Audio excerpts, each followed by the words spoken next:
हुआ बेटा, घूमना है? हाँ ठीक है, चल खोल देता हूँ तुझे। चल भाई, चल घूम, कहीं जाना नहीं।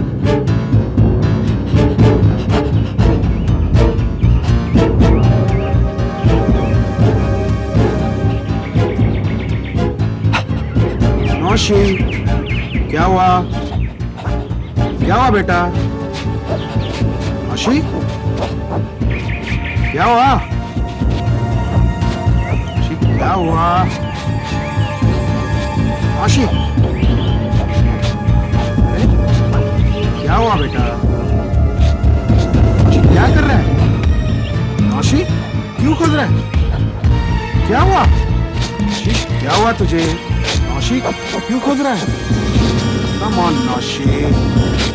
अरे कपड़ा, अरे माय गॉड, हाथ।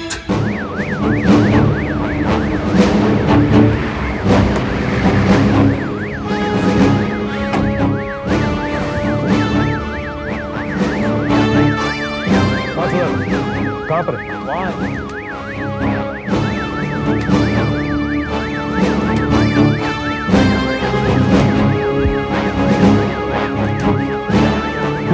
क्या हुआ? सर ये मिस्टर मूर्ति अपने कुत्ते के साथ यहाँ वॉक के लाए थे सर। इनके कुत्ते ने यहाँ खोद दिया सर, ये देखिए। मूर्ति साहब बताइए। कुछ नहीं, बस कुत्ता यहाँ और खोदने लगा। सारे इलाके को अच्छी तरह से तलाश करो, शायद बाकी हिस्से भी मिल जाए। वैसे मुश्किल है फिर भी, मगर सबसे पहले हमें ये हाथ फोरेंसिक लैब भेजना चाहिए।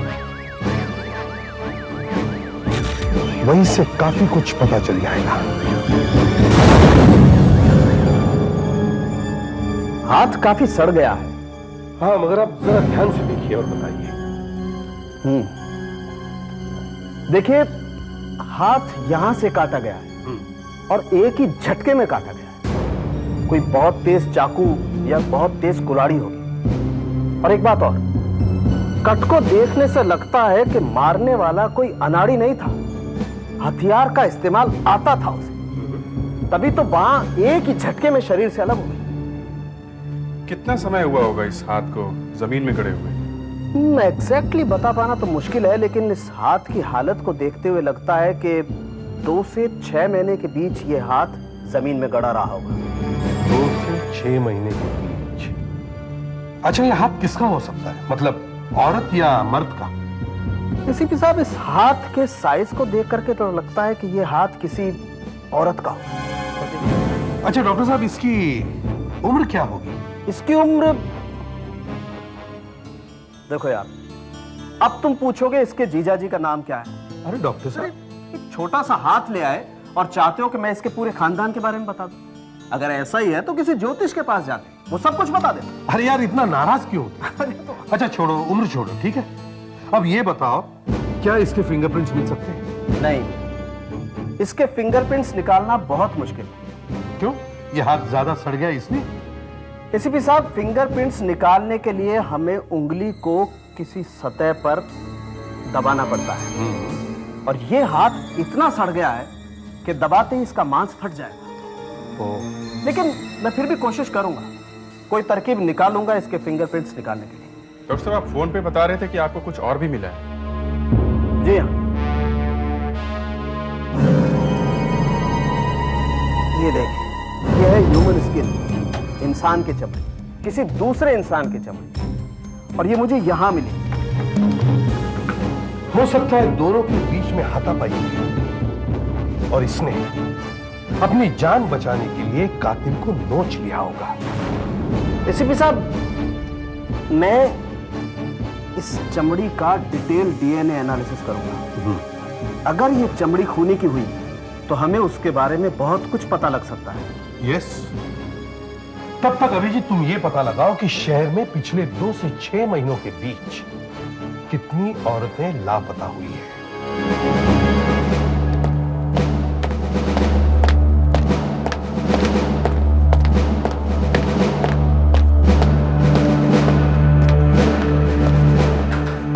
सर, हमने कुछ साड़ी की दुकानों पर पूछताछ की है।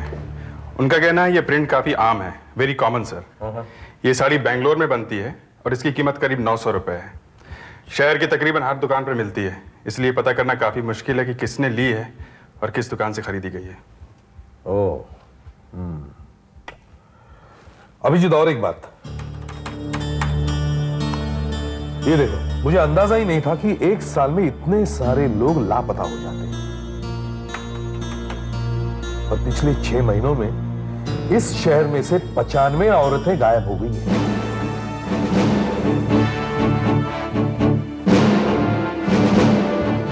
सर, हमने पूरे मैदान को अच्छी तरह से छान मारा, लेकिन वहां और कुछ भी नहीं मिला सर।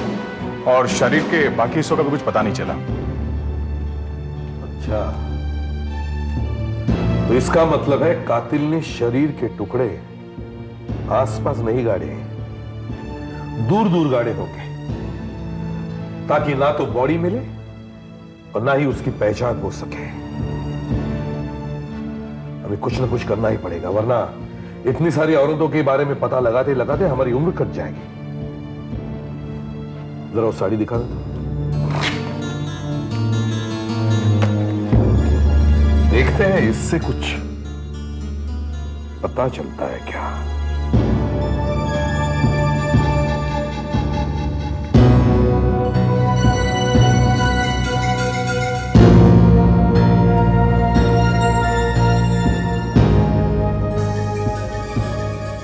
ये क्या है? निशान से लग रहा है सर। क्या सर? जरा ट्रेल आउट।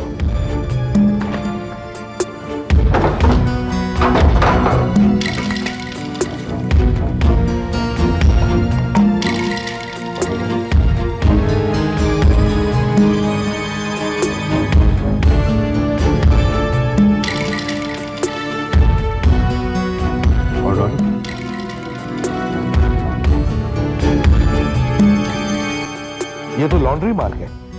लगता है किसी ने साड़ी लॉन्ड्री में देकर ड्राई क्लीन करवाई है और ये उसी लॉन्ड्री का निशान है। अच्छा सिस्टम है ये, क्योंकि शहर के काफी सारे लॉन्ड्री वाले अपने कपड़े ड्राई क्लीन करवाने के लिए एक ही जगह देते हैं और इसलिए वो अपना अपना एक अलग निशान लगाते हैं। पता लगाओ ये किस लॉन्ड्री का निशान है। नाखून से मिली चमड़ी का टेस्ट हो गया है। ये किसी इंसान की ही चमड़ी है और वो भी किसी आदमी की, और उसका ब्लड ग्रुप है ARH नेगेटिव। लगता है आजकल बहुत ओवरटाइम कर रहे हो डॉक्टर साहब। नई नई तरकीब ढूंढ रहे हो क्या? बीवी ने घर से बाहर निकाल दिया क्या? ये मेरा कमाल नहीं है भाई, ये तो DNA टेस्ट का कमाल है। अच्छा, मैंने ओवरटाइम किया है फिंगरप्रिंट्स निकालने के लिए। मैंने सोचा फिंगरप्रिंट्स छाप नहीं सकते हैं तो चमड़ी तो निकाल सकते हैं। वो कैसे? देखिए, मैं आपके सामने निकाल के दिखाता हूं।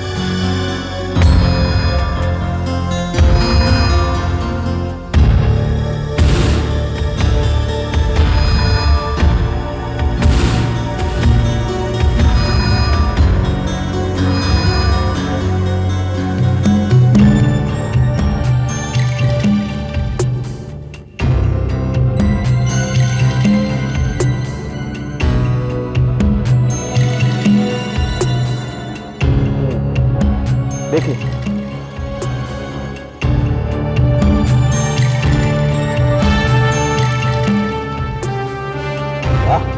इस बार तो कमाल कर दिया डॉक्टर साहब, फिंगरप्रिंट साफ दिखाई दे रहा है। अब मैं इसका फोटो निकालूंगा। लो भाई, इसका फोटो निकालो।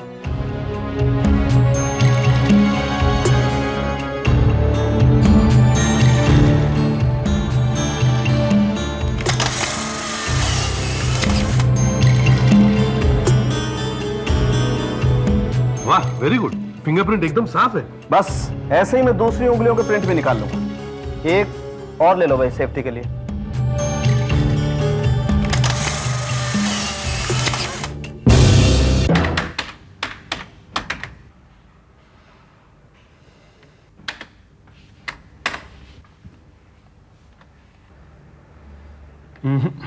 नो सर, कोई फायदा नहीं।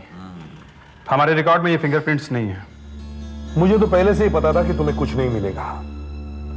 हमारे रिकॉर्ड्स में तो सिर्फ अपराधियों के फिंगरप्रिंट्स होते हैं और ये बेचारी तो किसी अपराधी की शिकार हुई है।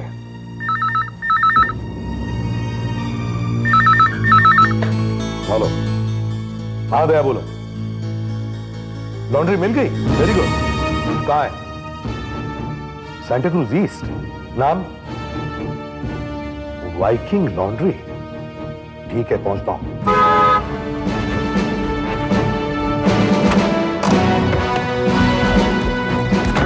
हाँ दया सर, यही वो लॉन्ड्री है। सर ये इस लॉन्ड्री के मैनेजर है सरोज भाई। हेलो। सरोज भाई, ये निशान आप ही के लॉन्ड्री का है ना? जी हाँ, ये निशान हमारी लॉन्ड्री का है, लेकिन ये बताना मुश्किल है कि ये साड़ी किसने यहाँ दी थी, और ये भी बताना मुश्किल है कि कब दी थी। अच्छा, क्यों? क्योंकि सर ये बिल बुक पर कपड़ों के कलर नहीं लिखते हैं। अच्छा सरोज भाई, ये बताइए आपके कस्टमर्स ज्यादातर कहां से आते हैं? सर मोस्टली मेरे कस्टमर्स जो हैं 8th रोड से लेकर 14th रोड तक की जो प्रतीक कॉलोनी है ना, वहीं से आते हैं। I see। सर ये एरिया मिडिल क्लास एरिया है सर। अच्छा दया, तुम एक काम करो, इनकी एक एक बिल बुक चेक करो और पता लगाओ पिछले 6 महीनों में कितने घरों में से यहाँ साड़ियां ड्राई क्लीनिंग के लिए आई थी। इस साड़ी के टुकड़े का फोटो भी खींच लो और फिर सब घरों में जाकर देखो कि किसने ये साड़ी यहाँ ड्राई क्लीनिंग के लिए दी थी। और अगर घर मिल भी जाता है तो ये पता लगाओ कि क्या उस घर में से कोई औरत लापता है क्या।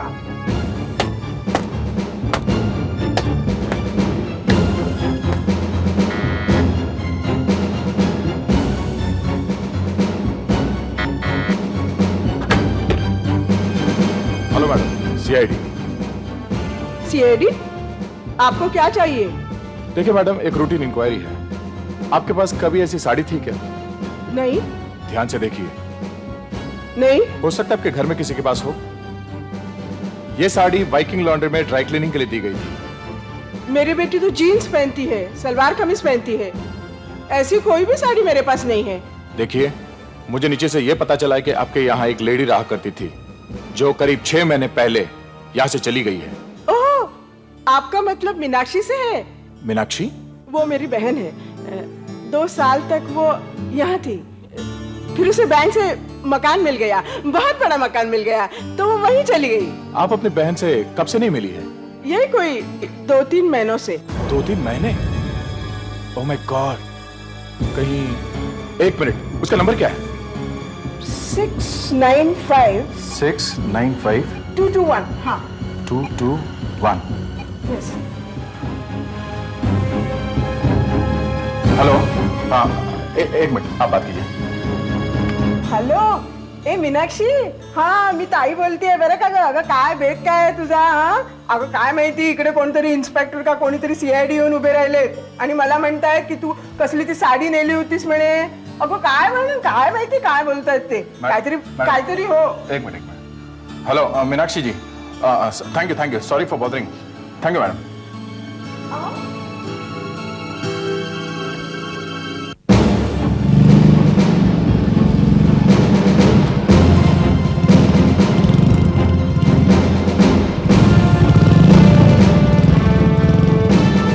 सर। हाँ, कुछ पता चला? सर 5 घर हमने चेक कर लिए, मगर उससे कुछ मालूम नहीं पड़ रहा है सर. हाँ? जो घर मैंने चेक किए उनमें भी कोई नहीं मिला, और ऐसा भी नहीं लग रहा है कि कोई झूठ बोल रहा हो. दया के साथ भी यही हो रहा है. इस बिल्डिंग में 2 फ्लैट बाकी हैं. 12 नंबर मिसेस शाह का और 19 नंबर मिसेस पटेल का. तुम लोग इंक्वायरी चालू रखो, मैं देखता हूँ. Okay sir.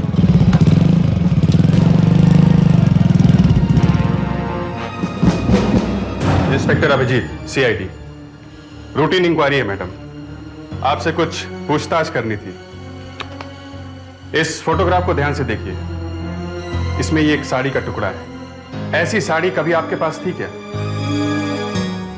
हाँ, ऐसी साड़ी थी तो सही मेरे पास. ग्रेट, ये हुई ना बात. अच्छा, अब आप एक बात बताइए. ये बताइए कि कभी आपके परिवार में से कोई लेडी गायब हुई है क्या? देखिए, मेरे घर में मेरे हस्बैंड है और मैं हूँ, तीसरा तो कोई है नहीं. पर आप ये सब क्यों पूछ रहे हैं ऑफिसर? देखिए, वो सब मैं आपको बाद में बताऊंगा.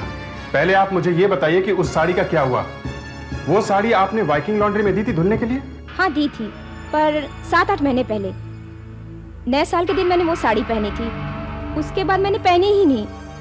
वो क्या हुआ था, न्यू ईयर की पार्टी में हम लोग गए थे और किसी की सिगरेट लग गई थी और इतना बड़ा छेद हो गया था। वैसे दिखता तो नहीं था, लेकिन फिर भी उसके बाद से मैंने वो साड़ी पहनी ही नहीं। तो फिर आपने उस साड़ी का क्या किया? आपने किसी को दे दी वो साड़ी? मेरा मतलब अपनी किसी नौकरानी को? नौकर को तो मैंने नहीं दी, हाँ, मगर मैंने वो साड़ी भांडी वाले को जरूर दी थी। भांडी वाले को? हाँ, आपको मालूम है ना भांडी वाला, जिसको हम पुराने कपड़े देते हैं और बदले में वो हमें नए बर्तन देता है। हाँ मालूम है, लेकिन ये भांडी वाला है कहाँ? हम मिल सकते हैं उससे? आपको कुछ याद है उसके बारे में? हाँ, हमारे एरिया का ही है भांडी वाला। वो कई सालों से आता है और दोपहर के वक्त ही अक्सर निकलता है वो। क्या टाइम होता है? सर 1 बज गए। 1 बज गया, अभी तक आया नहीं।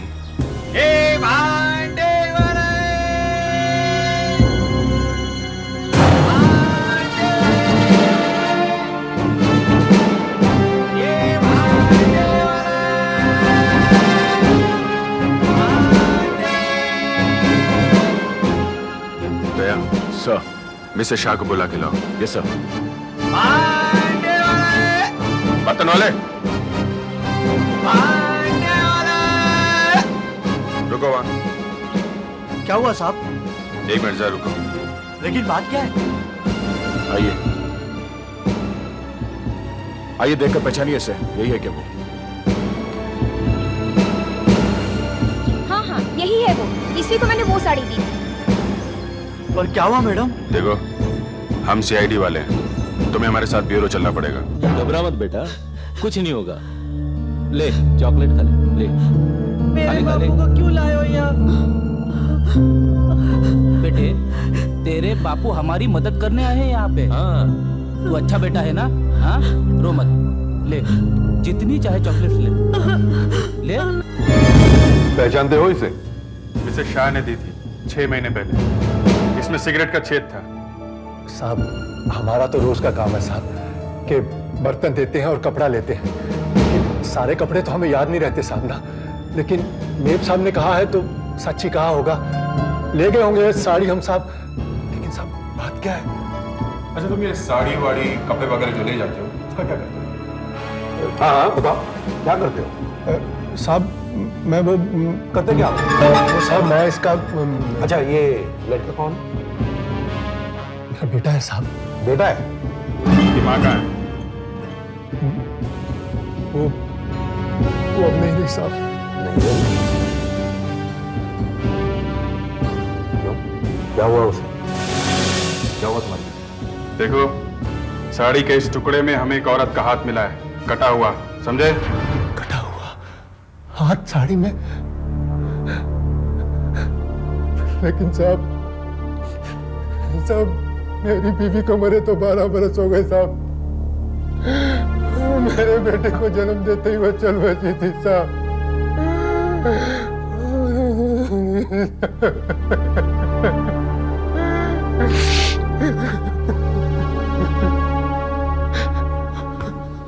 सॉरी, लो पानी पीजिए।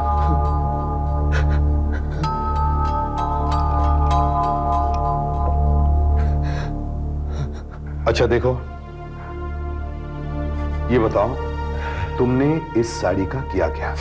साहब मैं सच कहता हूँ साहब, मुझे उस साड़ी का कुछ याद नहीं है साहब। वैसे भी माल हम अपने पास नहीं रखते साहब, सारा माल रफू करने वाले को दे देते हैं साहब। रफू करने वाले को? हाँ साहब। और साहब अगर कपड़ा थोड़ा फटा हो या उसमें छेद हो तो रफू वाला उसे ठीक करके आगे भेज देता है साहब। और रफू वाले से जो हमें पैसे मिलते हैं उससे हम और भांडी खरीद लेते हैं और इसी तरह हमारा काम चलता है साहब। अच्छा, कौन है तुम्हारा रफूगर? कहाँ देते हो कपड़े? उल्लास भाई साहब, सकीरा इंडस्ट्रियल एस्टेट में उनका गोदाम है साहब। सारा माल हम लोग वहीं देते हैं और मुझे लगता है साहब कि मैंने साड़ी भी वहीं दी होगी साहब। क्या नाम बताया? उल्लास भाई। उल्लास भाई। हाँ, मैं उल्लास भाई। आप इस साड़ी के बारे में पूछ रहे हैं ना? जी हाँ। देखो साहब, हमारे यहाँ 20-30 भांडी वाले कपड़े लेकर आते हैं।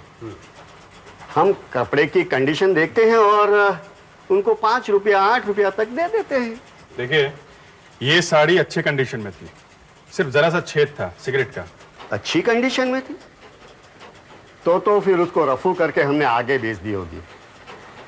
अगर ज्यादा फटा होता था तो हम उसको फैक्ट्री वाले को बेच देते हैं, वो लोग उसका फटका बनाते हैं। डस्टर। अच्छा, और ये बाकी के कपड़े कहाँ बेचते हैं आप? हम लोग सीधे सीधे थोड़े ही बेचते हैं। अरे हम लोग तो सप्लायर है साहब, सप्लायर। हम ये कपड़े हॉकर्स को बेचते हैं, वो ये कपड़े लेके सीधे कांदिवली पहुंचते हैं दावर रोड पर। वहाँ हर हफ्ते एक बाजार बढ़ता है ना, बस वहीं से खरीद लेते हैं गरीब लोग सस्ते में, जो गोरेगांव और बोरीवली के बीच में रहते हैं।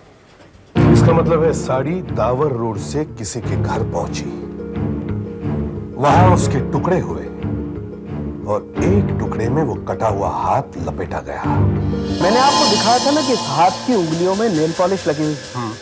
वो नेल पॉलिश काफी हल्की क्वालिटी, सस्ते किस्म की, ऐसी जो कि जनरली फुटपाथ वगैरह पे बिका करती है।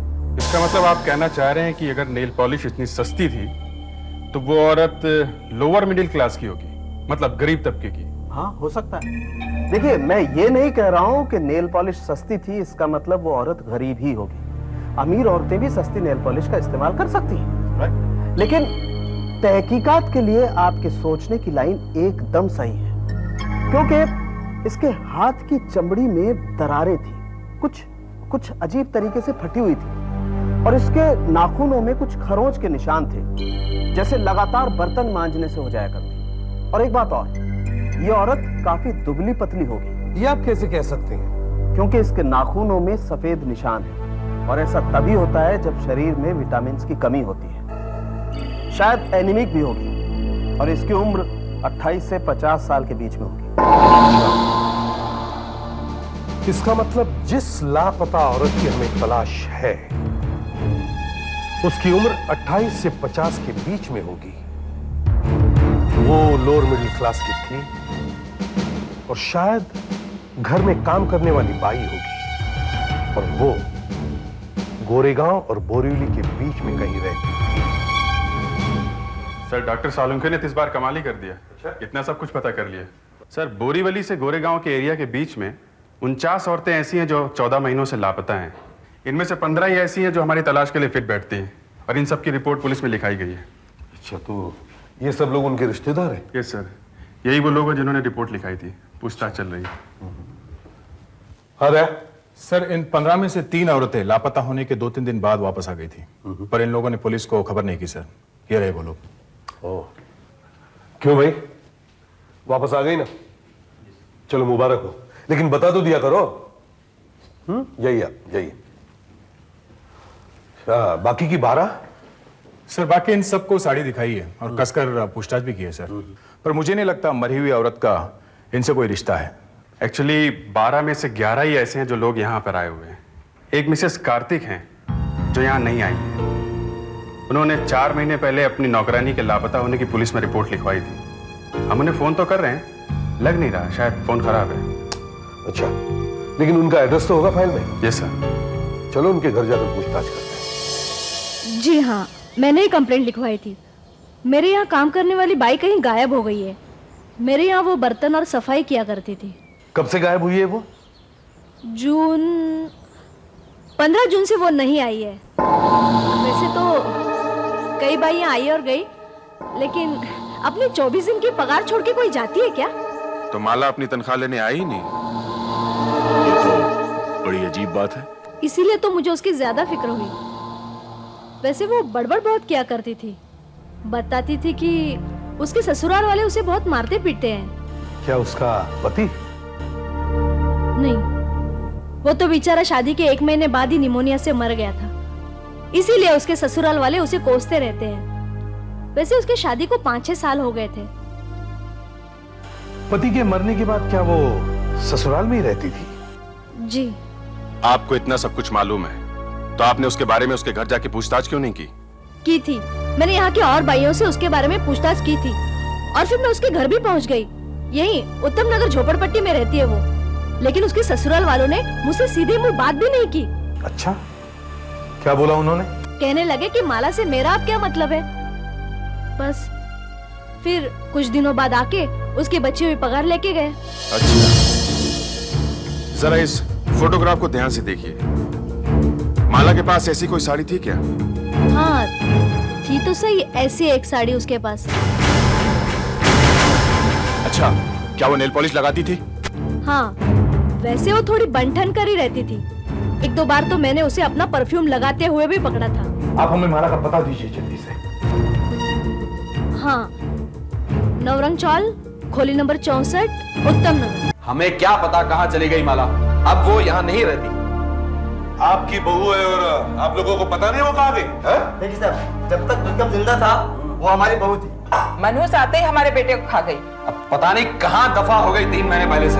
अरे ये आप क्या कर रहे हैं? उसका कोई सामान है, कपड़े वगैरह?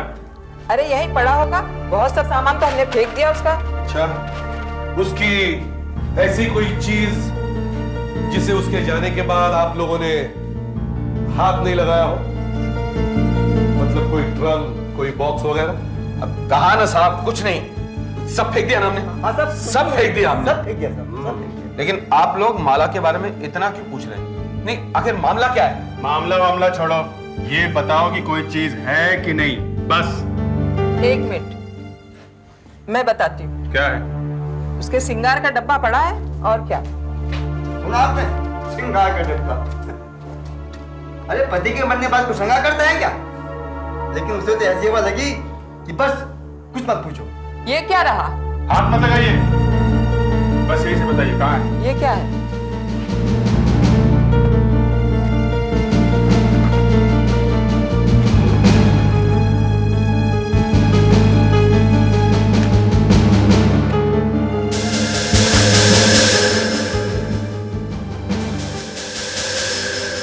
ये कौन है?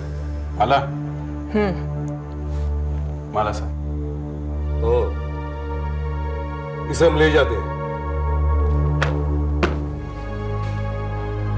इसे हम ले जाते हैं। और दया, इनको भी ब्यूरो ले चलो। अरे लेकिन हमने क्या किया? अरे लेकिन हमने क्या किया साहब? अच्छा, एक मिनट, कपड़े तो पहनने दो। हाँ पहनो। ये बात गलत है। चलो।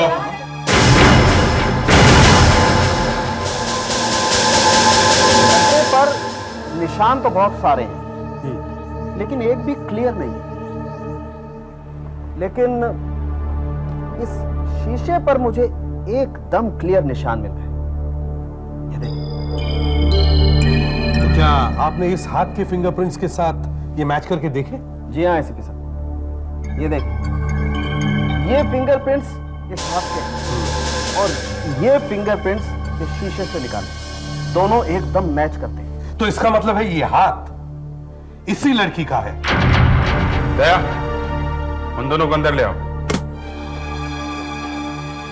ये आप हमें कहाँ ले? हमें कहाँ ले आए? नहीं, लेकिन अब हमने किया क्या साहब? लेकिन आइए आइए आइए, इधर आइए, यहाँ खड़े हुए। साहब हमें क्यों बुलाया? हमने ऐसे क्या किया साहब? और ये देखिए, घबराइए मत, हमें एक छोटी सी जांच करनी है आपके खून की और चमड़ी की, बस। चमड़ी की जान? लेकिन साहब, हाँ बस ये साहब, हमने तो ऐसा थोड़ी सी चमड़ी लेनी है।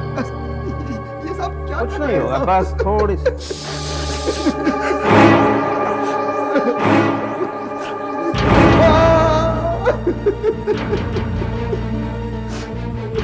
ये मेरा भी होगा? जी हाँ, आपकी भी स्किल लेनी पड़ेगी। साहब मैंने क्या किया? मैंने कुछ नहीं किया, आप मेरी बात तो कुछ नहीं। हाथ लाओ इधर, हाथ लाओ।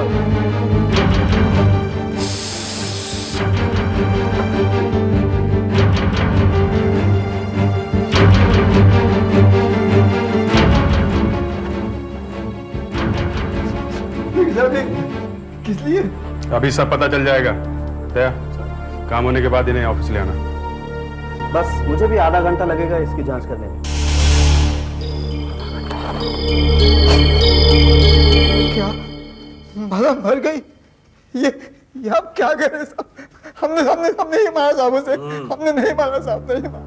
देखो, हमें एक खेत में कटा हुआ हाथ मिला है, साड़ी के टुकड़े में लिपटा हुआ, समझे? और हमें ये मालूम है कि वो कटा हुआ हाथ तुम्हारी बहू माला का है। देखिए साहब, हमने माला को नहीं मारा, बिल्कुल नहीं। हमने तो आज तक उसे हाथ तक नहीं लगाया। खून करने का तो बकवास मत करो। हमने पड़ोसियों से सब पता कर लिया है। उन्होंने अक्सर तुम्हारे घर से माला के चीखने चिल्लाने की आवाजें सुनी है। बहुत पीटते थे ना तुम उसे? माला ने अपने मालकिन को ही बताया था कि तुम लोग उसे बहुत मारते थे, समझे? हाँ साहब, घर में थोड़ी बहुत मारपीट तो साहब हुआ करती थी, लेकिन हमने उससे खून नहीं किया साहब। हमने खून नहीं किया उसका। साहब, विक्रम भैया के मरने के बाद कुछ दिन तक वो एकदम सीधे से रही। उसके बाद तो साहब वो ऐसी बदली कि क्या कहूं। इतना फैशन, एकदम फिल्मी हीरोइन के माफिक। साहब, विधवा जैसी तो वो बिल्कुल नहीं लगती थी। फिर मैंने उसे एक दो आदमी उसे बातचीत करते देखा, तब मुझे बहुत गुस्सा आया था साहब। बस यही बात है साहब, यही बात थी, लेकिन हमने उसके अंदर नहीं की साहब, नहीं किया हमने उसके अंदर। जल्दी ही पता चल जाएगा। हमें उसके नाखूनों में फंसा किसी की चमड़ी का टुकड़ा मिला है और वो कातिल का ही है, यह हमें पता है। अगर वो तुम दोनों में से किसी का निकला तो सीधा जेल जाओगे, फांसी भी हो सकती है, समझे? रिपोर्ट अभी आने ही वाली है।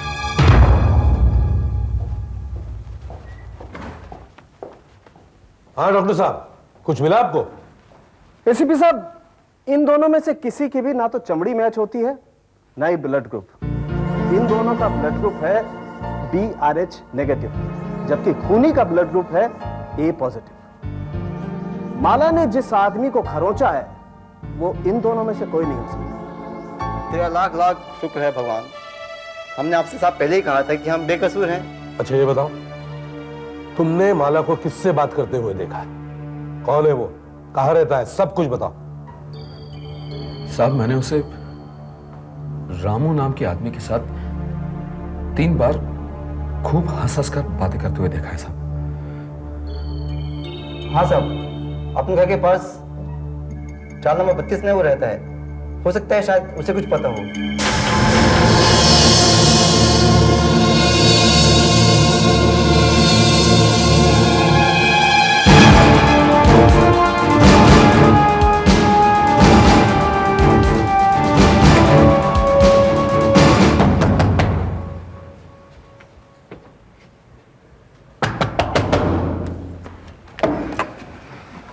रामू तो ये? हाँ, मैं ही रामू। क्या चाहिए? कौन है आप लोग? माला के बारे में क्या जानते हो? कौन माला? मैं किसी माला को नहीं जानता। झूठ तो बोल रहा है? नवरंग चाल वाली माला जिसके साथ तू बात करता था, सब लोगों ने देखा है। माला? अच्छा, वो लड़की? मैं उसके बारे में कुछ नहीं जानता सर। कितने महीनों से तो मैं उससे मिला तक नहीं। अच्छा, क्या हुआ सर? बहुत भोला बन रहा है। जा चलो सर, मेरी बात तो सुनिए। आप कहाँ ले जा रहे हैं सर? एक मिनट, पता चल जाए। चलो सर, माना कि मैंने उससे 2-4 बार बात की है, लेकिन सर मैं उसके बारे में कुछ नहीं जानता। जानता नहीं तो बात कैसे कर देता है? सर, वही मुझसे बात करने आती थी। वो जब भी आती थी वीरू के बारे में पूछती थी, कहाँ है वो, कब आएगा वो। इससे ज्यादा मैं कुछ नहीं जानता उसके बारे में सर। ये वीरू कौन है? मेरा भाई है सर। कहाँ है वो?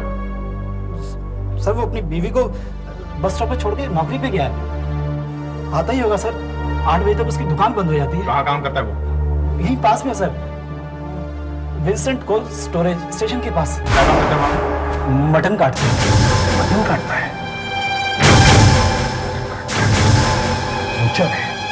देखिए, हाथ यहां से काटा गया और एक ही झटके में काटा गया। कोई बहुत तेज चाकू या बहुत तेज कुल्हाड़ी होगी। और एक बात और, कट को देखने से लगता है कि मारने वाला कोई अनाड़ी नहीं था, हथियार का इस्तेमाल आता था, तभी तो वहां एक ही झटके में शरीर से अलग।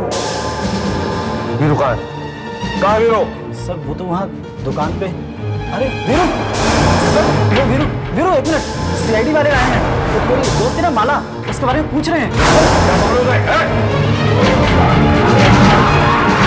क्यों मारा तुमने माला को? क्यों मारा?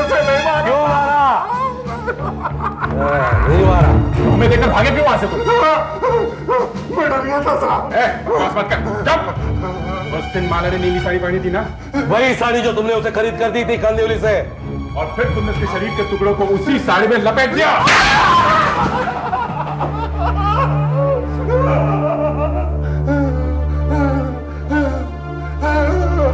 वो कटा हुआ हाथ तो हमें मिला, मगर बाकी के टुकड़े कहाँ है शरीर के?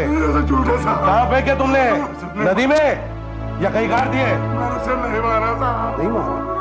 क्यों मारा तुमने उसे? हाँ? वो तुमसे शादी करना चाहती थी ना, मगर तुम शादीशुदा थे, इसलिए तुमने उसे। तुम बदनामी से बचना चाहते थे कि तुम्हारा नाम एक विधवा के साथ जोड़ा जा रहा है ना?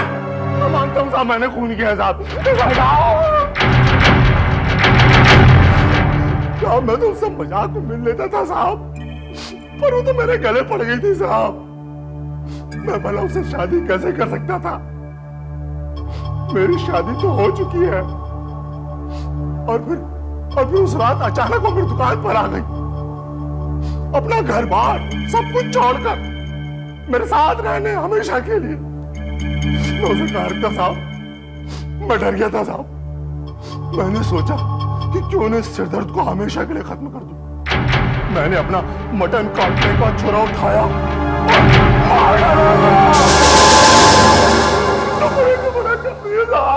एसीपी साहब, स्किन टेस्ट और ब्लड रिपोर्ट लाया हूं। माला के नाखूनों में जो चमड़ी का टुकड़ा था वो इस आदमी की चमड़ी से मैच करता है, और इसका ब्लड ग्रुप भी सेम है। यही आदमी खूनी है एसीपी साहब। डॉक्टर साहब, पता है इसने अपना जुर्म कबूल कर लिया है। वीरू, माला को बेरहमी से कत्ल करने के जुर्म में मैं तुम्हें गिरफ्तार करता हूं।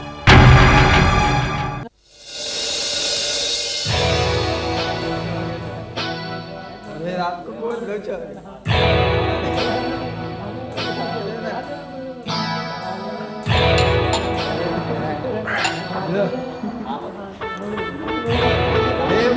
कुछ और लाऊं? बिल्ला।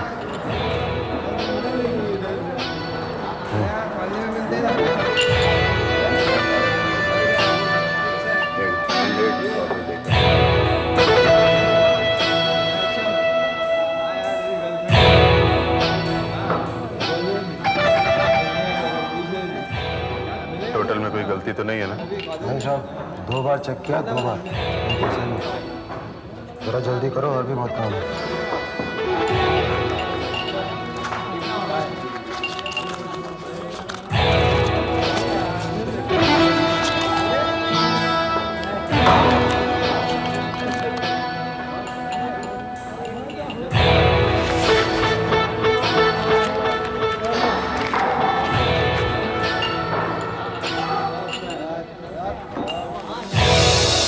एसीपी साहब का फोन आया था सुबह, कह रहे थे कि दिल्ली से अगले हफ्ते तक वापस आ जाएंगे।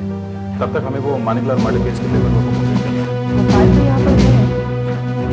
दया, जबरदस्त खबर है। बिल्लू खटकी का पता चल गया। वो पेट्रोल पंप डकैती केस वाला? हाँ वही। खबरी ने बताया कि 21 सितंबर को वो अपनी बहन की शादी में कलकत्ता जाने वाला है। वो अपना नौरंग बार वाला खबरी, जहां बिल्लू अक्सर जाता है। ये देखो, उसने बताया कि बिल्लू का टिकट महादेव थापर के नाम से बना हुआ है। या Mahadev Thapar, Howrah passenger, central station, 21 सितंबर। लेकिन ट्रेन कितने बजे की है? सुबह 11 बजे। मैंने स्टेशन मास्टर से बात की थी, प्लेटफॉर्म नंबर 9 से निकलती है। वहां पे तो हमें बहुत सावधानी बरतनी होगी।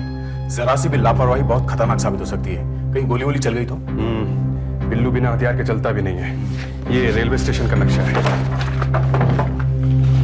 ये हावड़ा एक्सप्रेस इस प्लेटफॉर्म नंबर 9 पर आएगी। उस समय यहाँ पर 8 नंबर खाली रहता है, क्योंकि यहाँ पहली गाड़ी 12 बजे आती है दिल्ली से। अब प्लेटफॉर्म नंबर 9 पर पहुंचने के लिए एक एंट्रेंस ये है, और दूसरा प्लेटफॉर्म नंबर 8 से भी जाया जा सकता है यहाँ से। तो फिर हम ये एंट्रेंस बंद कर देते हैं। हो ना हो बिल्लू यहाँ इस प्लेटफॉर्म नंबर 8 से इस रास्ते से आ सकता है। उस वक्त हम यहाँ पर उसका इंतजार कर रहे होंगे। रेलवे वालों से बात कर लो, उनके स्टाफ की जगह हम लोग वहां रहेंगे।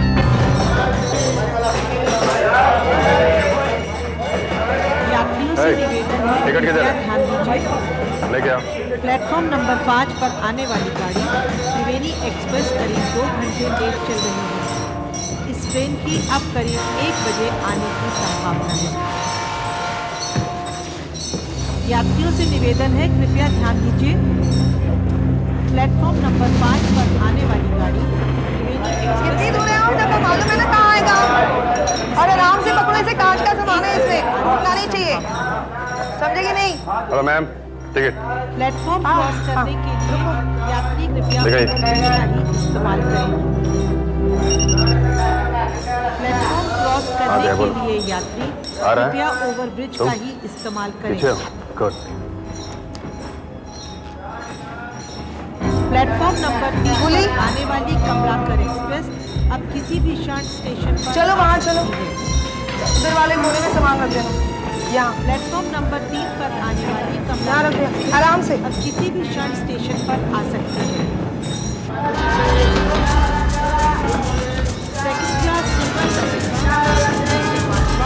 और 3 टियर इस स्लीपर इंजन से 7वां होगा। धन्यवाद।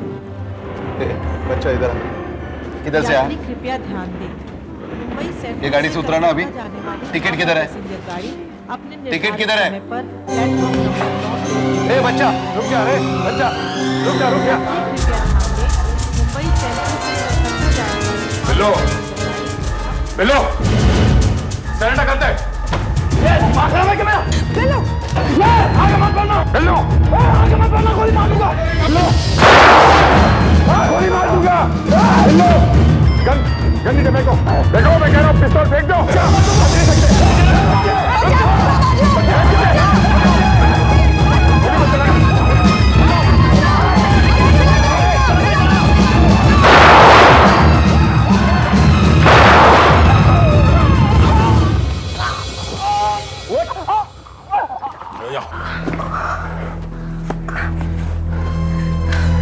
सर आप ठीक तो है? हाँ मैं ठीक हूँ।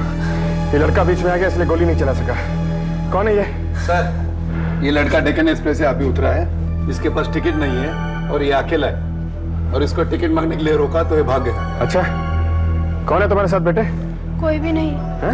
बेटा कोई तो होगा तुम्हारे साथ, तुम अकेले आए हो ट्रेन में? मेरे साथ कोई भी नहीं है।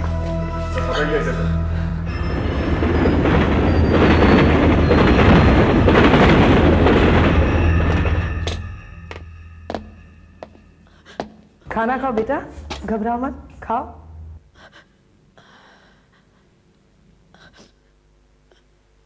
अच्छा एक बात बताओ, तुम्हारा नाम क्या है? मनोहर, लेकिन माँ मुझे प्यार से मनु बुलाती थी। मन्नू, कहाँ से आए हो? कसारी से। कसारी? ये कहाँ है? मालूम नहीं। कोई बात नहीं, खाना खाओ। अच्छा ये बता बेटे, कसारी में रेलवे स्टेशन है? हाँ। ये डेक्कन एक्सप्रेस से आया है जो मैंगलोर से चलती है। हो सकता है ये कसारी कहीं बीच में पड़ता हो, छोटा सा गांव या शहर होगा। मैं ट्रेन का रूट चेक करता हूँ, देखता हूँ रास्ते में कसारी कहाँ पड़ता है। ठीक है।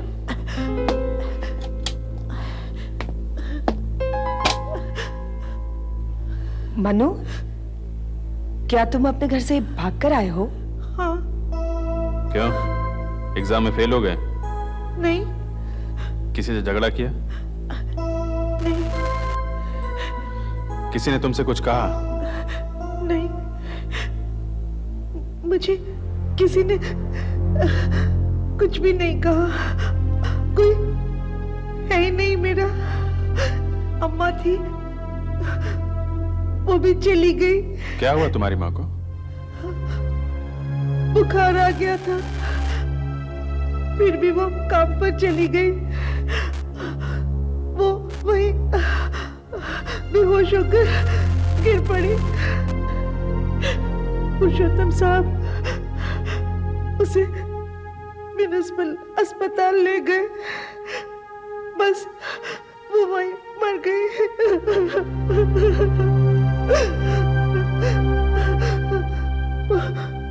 5 दिन हो गए। रो मत बेटे, लो पानी पी लो। फिर क्या हुआ बेटा?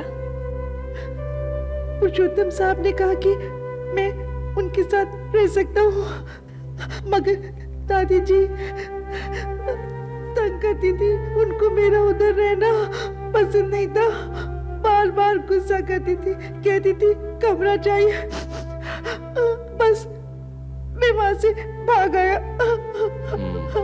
क्यों? तुम्हारा यहाँ कोई है? हाँ।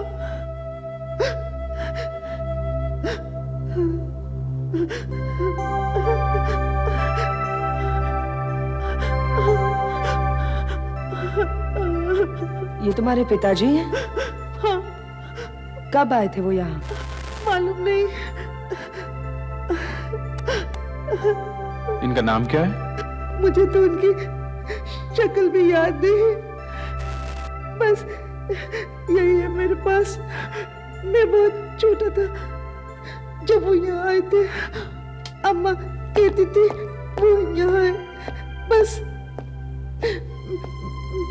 मैं उनको ढूंढने यहाँ चला आया।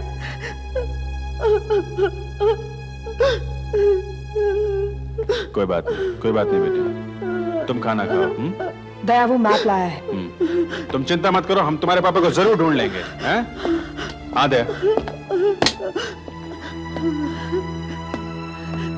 ये देखिए सर, ये रहा कसारी। शहर है छोटा सा, मैंगलोर से 140 किलोमीटर दूर। यहाँ के पुलिस स्टेशन में कांटेक्ट करके पूरी जानकारी ले लो लड़के के बारे में। उनको बताओ कि लड़के का नाम मनोहर है, मन्नू। 5 दिन पहले म्युनिसिपल हॉस्पिटल में इसकी मां मरी थी। किसी पुरुषोत्तम नाम के आदमी ने उसे वहां भर्ती किया था। लेकिन सर, हम ऐसे केसेस लेते हैं क्या? ये लापता आदमी का मामला है। बच्चे को रिमांड होम में भेज देते हैं, जब तक उसके पिता का पता नहीं चल जाता तब तक। बच्चे को रिमांड होम भेज देना बहुत ही आसान है, और सच्चाई से मुंह मोड़ लेना उससे भी ज्यादा आसान। बच्चा घर से भाग कर आया हुआ है, अगर वो अपने बाप से ना मिल सका तो उसके साथ कुछ भी हो सकता है। हो सकता है आगे चलकर वो गुंडा आवारा बन जाए। मुझे लगता है हमें कोशिश करनी चाहिए कि उसके बाप को जल्दी से जल्दी ढूंढ लें। I agree with you sir.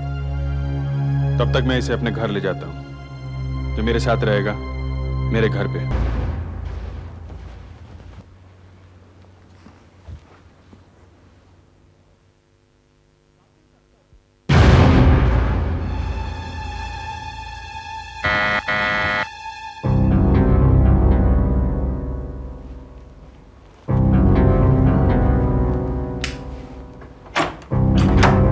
अरे हेलो, आओ।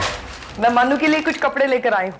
साइज का तो पता नहीं था, अंदाजे से कुछ उठा कर लाई, फिट आ जाए शायद।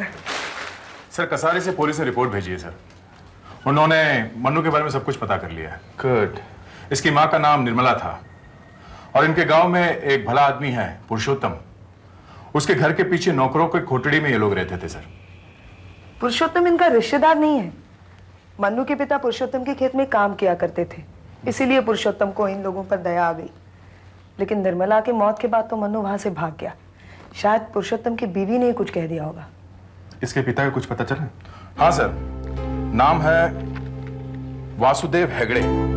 कसारी में खेती करते थे सर। 7 साल पहले मुंबई आया था, तब मन्नू सिर्फ 3 साल का था सर। उसने जो आखिरी चिट्ठी मुंबई से अपने घर भेजी थी, उसमें उसने जापान जाकर पैसे कमाने की बात लिखी थी। और तभी उसने अपनी वो तस्वीर भेजी थी। उसके बाद ना तो कोई चिट्ठी लिखी ना पैसा भेजा, इसीलिए मन्नू की माँ को काम करना पड़ा सर। 7 साल से बिछड़ा हुआ है ये अपने पिता से, और उन्हें ढूंढने इतनी दूर यहाँ चला आया। अगर ये इसी शहर में है तो हम उसे ढूंढ निकालेंगे सर। वैसे इसने जितनी भी चिट्ठियां मुंबई से कसारी को लिखी थी, उसमें से एक भी चिट्ठी वहां नहीं मिल सकी सर। इसीलिए किसी को इसका पता भी नहीं मालूम। काफी साल हो गए ना सर। क्योंकि ये जापान जाने की बात कर रहा था, इसीलिए मैं पासपोर्ट ऑफिस से ये पता करता हूँ कि वासुदेव हेगड़े नाम के किसी आदमी को कभी पासपोर्ट दिया गया है या नहीं। ठीक है। यहाँ कुछ लिखा हुआ है, साफ नहीं है, कुछ स्टैम्प सी लगती है। Green photo studio Dadar. हमें ये फोटो लेकर वहां जाना चाहिए, शायद वहां से कुछ पता चल जाए।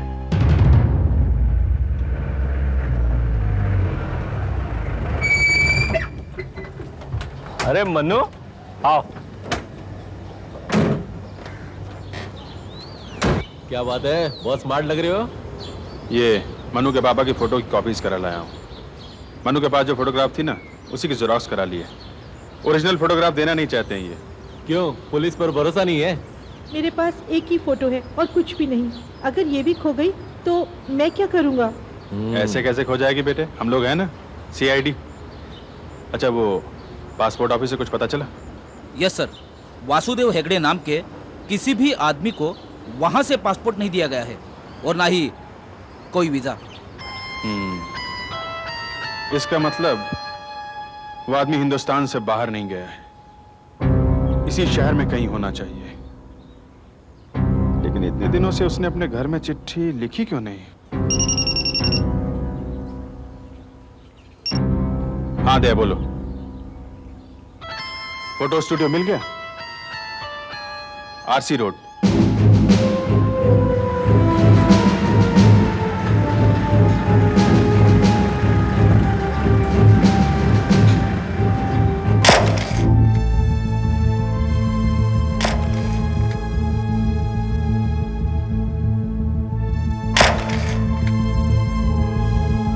आइए सर। हाँ दया।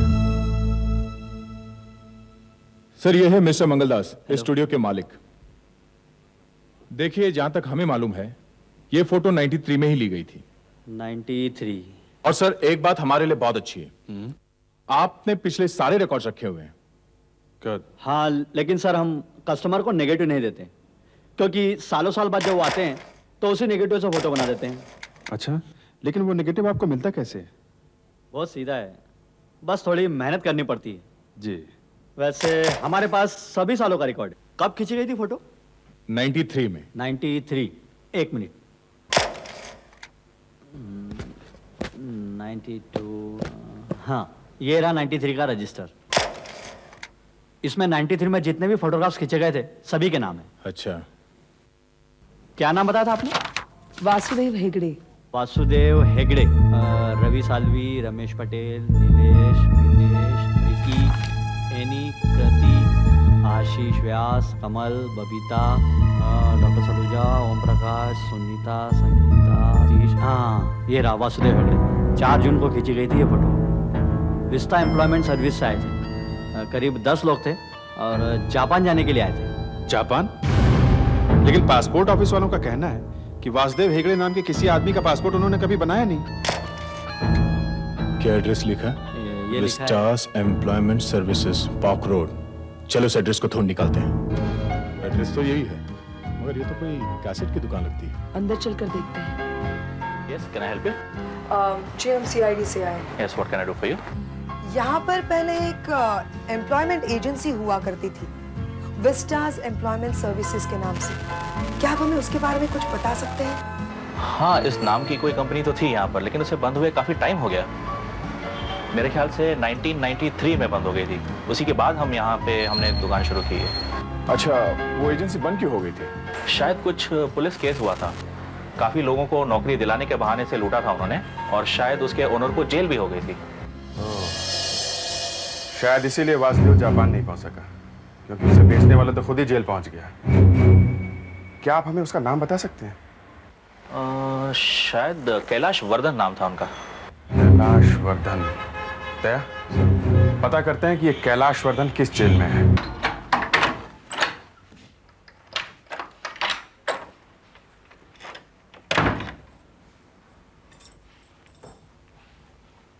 क्यों मन्नू जी, अभी तक सोए नहीं? मुझे नींद नहीं आई आज। क्यों? ऐसे ही। ओहो। एक बात बताइए, वो फोटो किसकी है? वो फोटो? हाँ। ये फोटो बेटे, मेरे साथ काम करने वाले कहते हैं कि ये मेरी माँ है। आपको ये भी याद नहीं कि ये आपकी माँ है? नहीं बेटे, मुझे कुछ भी याद नहीं है। मेरी माँ, मेरे पिताजी, मेरे भाई, मुझे तो ये भी याद नहीं है कि मैं कौन हूं। मगर मुझे तो मालूम है कि मैं कौन हूँ। मैं तो मनु हूँ। हाँ, ये तो मुझे भी मालूम है कि तुम मन्नू हो। अच्छा बेटा, तुम्हें याद है कभी बचपन में पिताजी ने तुम्हें गोद पे उठाया हो, कभी तुम उनकी पीठ पे चढ़े हो, उनके साथ खेले हो? नहीं, बिल्कुल नहीं। कभी कभी मैं अपनी आंखें बंद कर कर याद करने की कोशिश करता हूँ, मगर मुझे कुछ तो याद नहीं आता। बस पिताजी का एक धुंधला सा चेहरा दिखाई पड़ता है।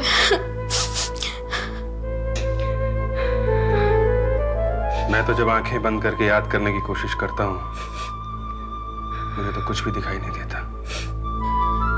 क्या आपके माँ बाप आपको छोड़कर चले गए थे? नहीं बेटे, वो मुझे छोड़कर कभी नहीं गए।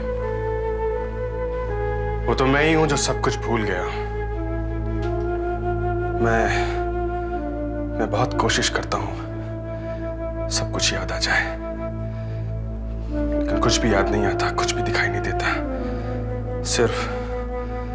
सिर्फ अंधेरा ही अंधेरा।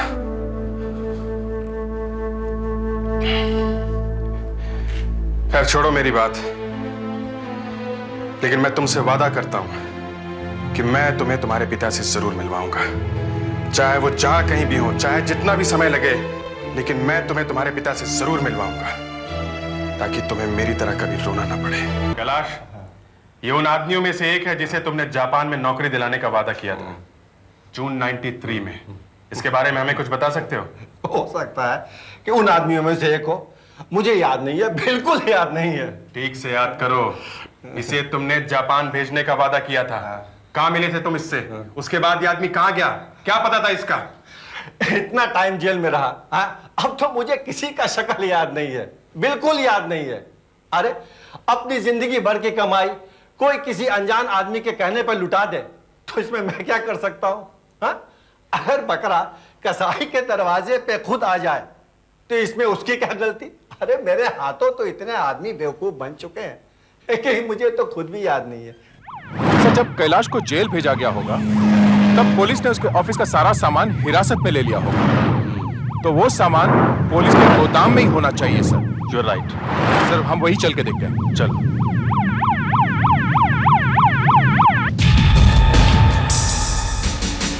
तुम यहाँ देखो।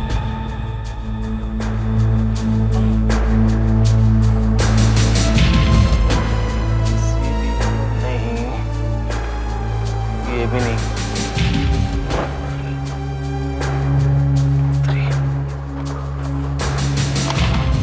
ये भी नहीं।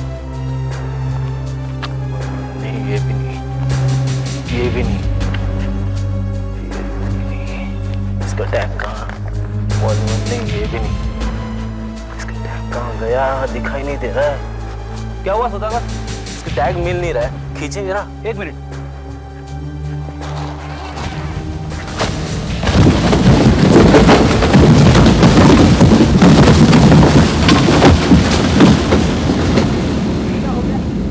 ये क्या कर दिया यार? Sorry sir. अब इनमें से कैसे ढूंढेंगे सर? एक काम करो, एक एक बोरी चेक करो और इधर देते जाओ। ठीक है सर। देखो। नहीं है। नहीं है? ये नहीं है सर। नहीं है। नहीं है सर, ये भी नहीं। नहीं है। नहीं है? नहीं है सर। नहीं है? ये भी नहीं है सर। नहीं सर, हियरिंग मिला? CB 1123 जून 93। यही है। गुड।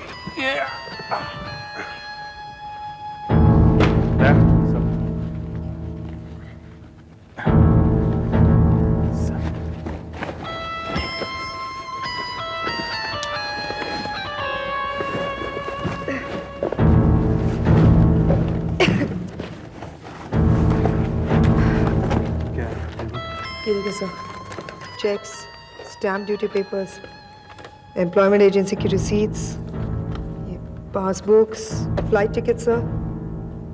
सर ये देखिए, पासपोर्ट्स। कैलाश वर्धन ने जबरदस्त चक्कर चलाया था सर, ये देखिए। सर ये वासुदेव का फाइल मिल गया? हाँ सर, ये देखिए रसीद सर, 10,500 रुपए की। वासुदेव से लिया गया था सर, कैलाश वर्धन ने लिया था। और ये है अपॉइंटमेंट लेटर, ये बायोडेटा। 1992 में लेथ ऑपरेटर के काम किया था स्वराग मिल्स में परेल। उसके बाद बाइकला में टेक्सटाइल्स में काम किया था सर, मार्गो टेक्सटाइल्स में। और ये अपॉइंटमेंट लेटर है सर। ये अपॉइंटमेंट लेटर नकली है। ऐसे नकली अपॉइंटमेंट लेटर बना के कैलाश वर्धन ने न जाने कितने लोगों को ठगा होगा। इसके बायोडाटा में पता क्या है? ये सर। 15 कोलीवाड़ा चौल, साइन।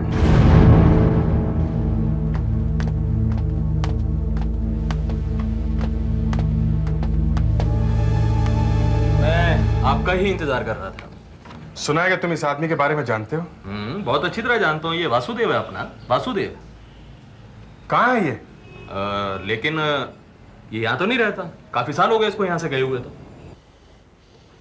क्या आप हमें इसके बारे में कुछ और बता सकते हैं? सीधा साधा आदमी था साहब, फैक्ट्री में नौकरी करता था। पता नहीं एक दिन क्या हुआ, दिमाग सटक गया, नौकरी छोड़ के घर में बैठ गया।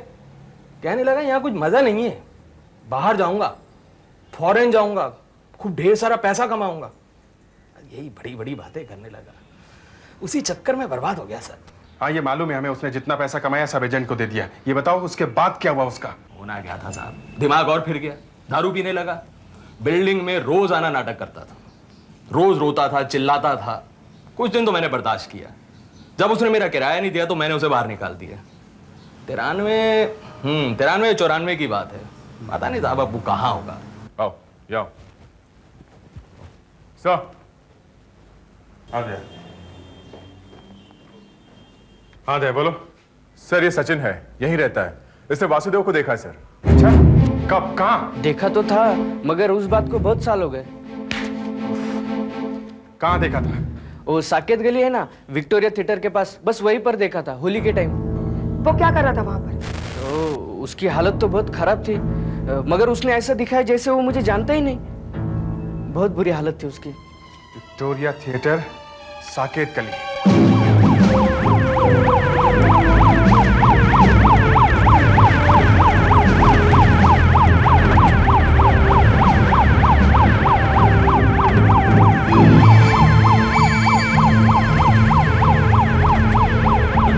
रुक जाओ, ये पुलिस की रेड नहीं है, घबराओ मत, रुक जाओ, भागो मत, रुक जाओ, एक मिनट, रुक जाओ, घबराओ मत,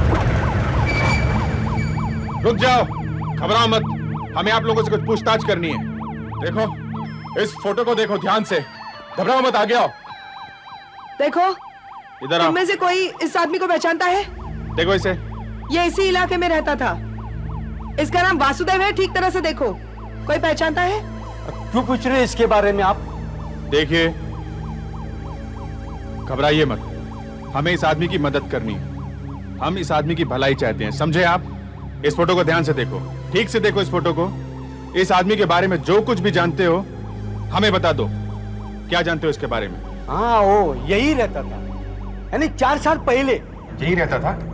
भीख मांगता था वो? नहीं नहीं, भीख नहीं मांगता था, वो कचरा भी नहीं कभी उठाता था। हाँ, रात को वक्त यहाँ आता था, हमारे साथ बैठता था और कभी कभार खाना लाता था और खाता था हमारे साथ। तो फिर कहाँ गया वो? क्या हुआ उसे? क्या बोलूं साहब, एक दिन पुलिस की रेड पड़ी और उसको लेके गए साहब। पुलिस की रेड? क्यों ले गए उसे? क्या बताऊं साहब, कुछ चोरी का मामला था। चोरी का मामला? ये इलाका लांडे चौक पुलिस स्टेशन के अंडर आता है, उन्होंने ही रेड किया होगा। दया, वहां जाके पता करो। ये लो बेटे, और किताबें लाया हूं तुम्हारे लिए। पुरानी वाली पढ़ी? ये सब तो ठीक है, मगर आप मेरे पिताजी को कब ढूंढेंगे? ढूंढेंगे बेटे, बहुत जल्दी ढूंढ लेंगे। हाँ दया। सर ये सब इंस्पेक्टर सुरेश, पलांडे चौक पुलिस स्टेशन से। ये वासुदेव के बारे में जानते हैं। Hello sir. हेलो। मैंने उसे 4 साल पहले गिरफ्तार किया था। सेंटा क्रूज में एक डकैती पड़ी थी, उसमें उसका भी हाथ था। अच्छा, इंस्पेक्टर सुरेश, आपको अच्छी तरह याद है उस डकैती में इस आदमी का हाथ था? जी सर, बिल्कुल था। वैसे वो कोई पेशेवर चोर नहीं था सर। उसे तो चोरी का माल खरीदना बेचना भी नहीं आता था। बस कुछ लोगों ने हमें उसका हुलिया बताया और हमने उसे पकड़ लिया। बाद में उसके फिंगरप्रिंट्स भी मैच कर गए और वो गिरफ्तार हो गया। ओह, तो ये काम शुरू कर दिया था उसने बाद में, चोरी। एनीवे इंस्पेक्टर सुरेश, फिर क्या हुआ? जेल तो हुई होगी उसे। जी हाँ मैम, मगर कोर्ट में गवाही देने के बाद से मैंने आज तक उसे दोबारा नहीं देखा। मैं पता करता हूँ, उसे किस जेल में भेजा गया है। Thank you inspector, thank you very much. अजीब कहानी है ना, कहाँ नहीं ढूंढ रहे हम उस आदमी को, और मिला कहाँ? पुलिस की हिरासत में। पर बड़े अफसोस की बात है कि वो जेल में है। पर चलो, अपने मन्नू के पिताजी मिल तो गए। हाँ भाई मन्नू, हमने वादा किया था ना कि तुम्हारे पिताजी को ढूंढ लेंगे। बहुत जल्दी अब तुम उनसे मिलने वाले हो। अच्छा? हाँ। वासुदेव हेगड़े 1 हफ्ता पहले ही जेल से छूट चुका है। वो अब कहाँ गया होगा ये तो मालूम नहीं। हाँ, मैंने सुधीर को बुलवाया है। वो उसके साथ ही उसकी कोठरी में बंद था, 112 में। क्या बात है वार्डन साहब? ये सीआईडी के ऑफिसर्स हैं, ये तुमसे कुछ पूछना चाहते हैं। क्या हुआ साहब? देखो, हम वासुदेव हेगड़े के बारे में पूछना चाहते हैं। वासुदेव? अरे वो तो अभी छूटा है। फिर से कोई लफड़ा कर दिया क्या उसने? नहीं, ऐसी कोई बात नहीं। क्या तुम्हें पता है कि वो अब कहाँ गया होगा? वो तो मेरे को मालूम नहीं साहब, लेकिन वो मेरे को बोला कि बहुत दिनों से अपने घर वालों को कोई चिट्ठी नहीं लिखा था। वो वैसे चिट्ठी लिखता था वो, लेकिन लिखने के बाद फाड़ देता था। बोलता था घर वालों को क्या बोलूं कि मैं जेल में हूं। उसने कभी अपने गांव कसारी जाने की बात की थी क्या? कसारी का तो कुछ पता नहीं साहब, लेकिन हाँ वो एक बात बोलता था साहब कि वो अपने घर खाली हाथ नहीं जाएगा। वो बोलता था कि घर जाने से पहले ढेर सारा रुपया कमा के जाएगा। ठीक है, ले जाओ इसे। साहब, अपन एक बात पूछता है, आप लोग ये सब काहे को पूछता है? देखो, ये वासुदेव का लड़का मनोहर है। कुछ दिनों पहले इसकी मां मर गई, इसलिए बिल्कुल अकेला हो गया है बेचारा। कसारी से अपने पिता को खोजने यहां आया है। वासुदेव का बेटा?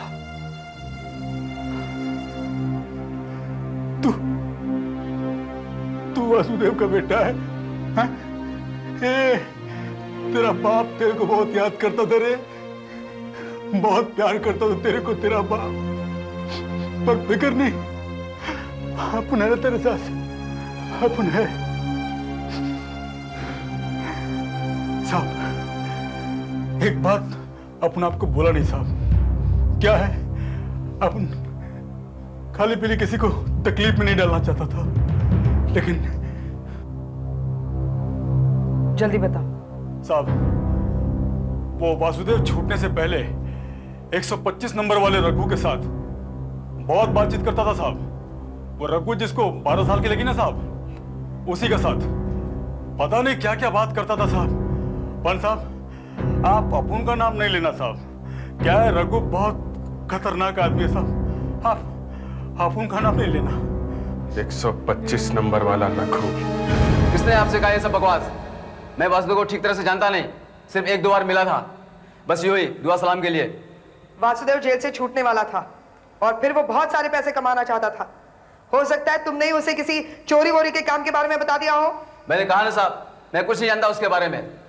बेकार में खाली पीली, क्या जमाना आ गया है, जेल में भी पुलिस वाले चैन से जीने नहीं देते। चुपचाप बता दे कहाँ है वासुदेव, समझा? मुझे नहीं पता साहब। ये बस बहुत हो गया, सीधी तरीके से बता दे कि वासुदेव को तूने किस काम पे लगाया, नहीं तो सब। देखो रघु, तुमने यहाँ सिर्फ अभी 4 साल काटे और 8 साल तुम सरकारी मेहमान हो यहाँ पर। क्यों खामखा अपना जीना हराम करना चाहते हो? और मेहमानों की खातिरदारी कैसे की जाती है हम अच्छी तरह से जानते हैं। आखिरी बार शराफत से पूछ रहे हैं, बता दे अभी भी। मैंने कहा साहब, मैंने उसे काम पे नहीं लगाया। वो मुझसे बार बार कहता था कि उसे बहुत सारा पैसा कमाना है। मैंने उसे सिर्फ एक आदमी का पता दिया था। कौन है वो आदमी? उसका नाम नारू है। नारू? वो मलाड का मिडनाइट बार वाला? हाँ जी हाँ, मैंने वासुदेव को उसके पास भेजा था। सर नारू एक छटा हुआ बदमाश है। वो छोटे छोटे बच्चों से चोरी चकारी करवाता है। 2-4 बार अंदर भी जा चुका है सर। वो ऐसे लोगों की तलाश में रहता है जिनके पास कोई काम नहीं होता, जो पैसों के लिए कुछ भी करने को तैयार हो जाते हैं। थोड़ा सा पैसे देगा, देता क्यों नहीं? छोड़ूंगा नहीं तेरे को। ज्यादा भाव दिखाने का नहीं है, समझा? तो इसको समझाओ ना आप। चल यार पैसे लेके क्या यार, मैंने तेरे को पैसे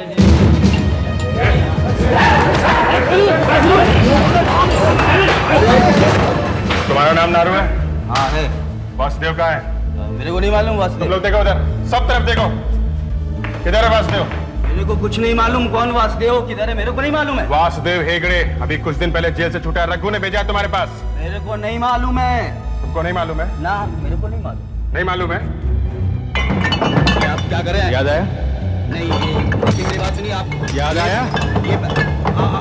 याद आया? अरे अब आया?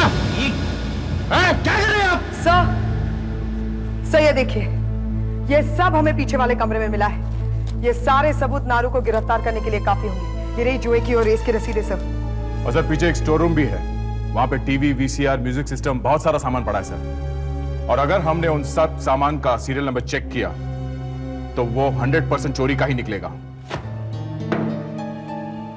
वासुदेव कहाँ है? मैं बताता है साहब। वो यहाँ आया था, उसको पैसे चाहिए थे। मैंने उसको कहीं नहीं भेजा साहब, बस सिर्फ बताया। क्या बताया? वो ज्वेलर है ना राकेश नाथ, हाँ। उसका नौकर यहाँ आया था दारू पीने के लिए। अच्छा। वो किसी से कुछ बता रहा था कि उसका मालिक 2 दिन के लिए घर से बाहर जा रहा है, 11 तारीख को। घर पे कोई नहीं रहेगा, खाली रहेगा घर। तुमने वासुदेव को वहां भेज दिया चोरी करने के लिए? मैंने उसे वहां नहीं भेजा साहब, मैंने तो सिर्फ बताया उसे कि वो घर 2 दिन खाली रहेगा, बस। उसके बाद उसने क्या किया मुझे नहीं मालूम साहब। अच्छा, अगर वासुदेव पकड़ा जाता है तो वो तो गया अंदर, क्योंकि वो तो पहले से सजा याफ्ता मुजरिम है। और अगर चोरी कर लेता है तो माल का 50-50। यही प्लान था ना तुम्हारा? हैं? राकेश नाथ का घर कहाँ है? बैंड स्टैंड पर, मरीना बंगलो, 18th रोड।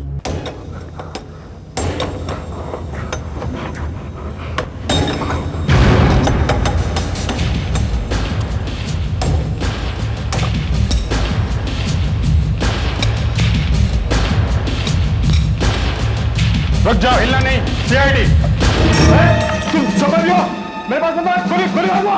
नहीं वासुदेव, पिस्तौल फेंक दो। वासुदेव, तुम मेरा नाम कैसे जानते हो? मैं दोबारा जेल नहीं जाना चाहता हूं। मैं गोली मारूंगा। देखो वासुदेव, गोली चलाने से पहले मेरी बात सुनो। तुम जानते हो हम यहाँ किस लिए आए हैं? तुम्हारे बेटे को तुमसे मिलाने के लिए ले आए हैं, तुम्हारे मनु को। मनु? तुमसे कैसे जानते हो? और तुम्हारी बीवी निर्मला, वो अब नहीं रही। तुम बेवकूफ बना रहे हो। और देखो, मनु तुमसे मिलने बहुत दूर से आया है। ये देखो मनु, ये तुम्हारा बेटा है मनु। तुम्हारी किसी चाल में नहीं आऊंगा। मैं बेवकूफ नहीं बनूंगा। मैं तुम्हें गोली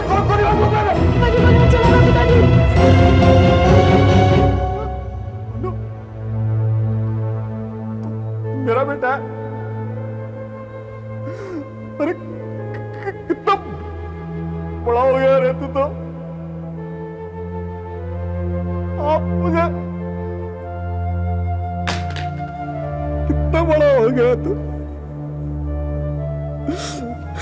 कितना बड़ा हो गया रे तू तो। क्या तेरी माँ को सब मेरा ही कसूर है, सब मेरा ही कसूर है। मैं तुम सबका गुनाहगार हूं, मुझे माफ कर दे। माफ कर दे, माफ कर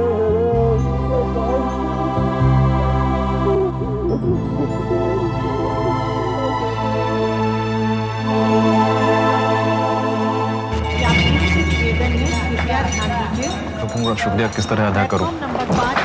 आप लोगों ने मुझे मेरे बेटे से मिलवाया इतने सालों के बाद। इस ट्रेन की अब करीब 1 बजे मन्नू, आने की संभावना है। अपना ख्याल रखना, ठीक है? यात्रियों से निवेदन है, कृपया ध्यान दीजिए। अपना ख्याल रखना मन्नू। हाँ। और तुम वासुदेव, आइंदा किसी लफड़े में नहीं पड़ना, ठीक है? जी साहब। हेलो, ये तुम्हारी कॉमिक्स घर पे ही भूला है? प्लेटफॉर्म क्रॉस करने देखो वासुदेव, के लिए यात्री कृपया तुम चाहो तो यहीं रुक सकते हो, हम तुम्हें अच्छी से नौकरी दिलवा देंगे और मनु का भी किसी अच्छे स्कूल में एडमिशन करवा देंगे। ओवरब्रिज का ही नहीं साहब, अब मैं यहाँ नहीं रुक सकता। मुझे मेहनत ही करनी है तो मैं अपने छोटे शहर में जाकर क्यों ना करूँ।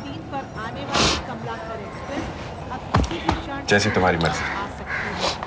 मेरे ख्याल से तुम्हारे इसी फैसले में तुम्हारी भलाई है। नंबर 3 पर आने वाली कमलाकर अच्छा मन्नू, अब किसी भी क्षण स्टेशन पर चिट्ठी लिखना। हाँ। बोलोगे तो नहीं ना? नहीं, हैं? कभी नहीं। मैं आपको कैसे भूल सकता हूँ? आपने तो मेरे पिताजी से मुझे मिलवाया।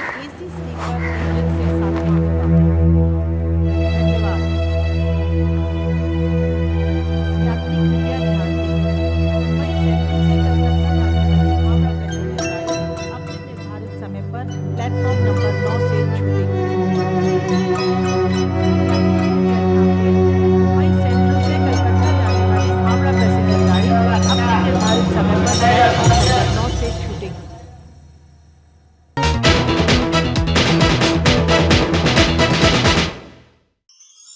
ऐसे और भी मज़ेदार वीडियो के लिए हमारे चैनल को लाइक, शेयर और सब्सक्राइब करें।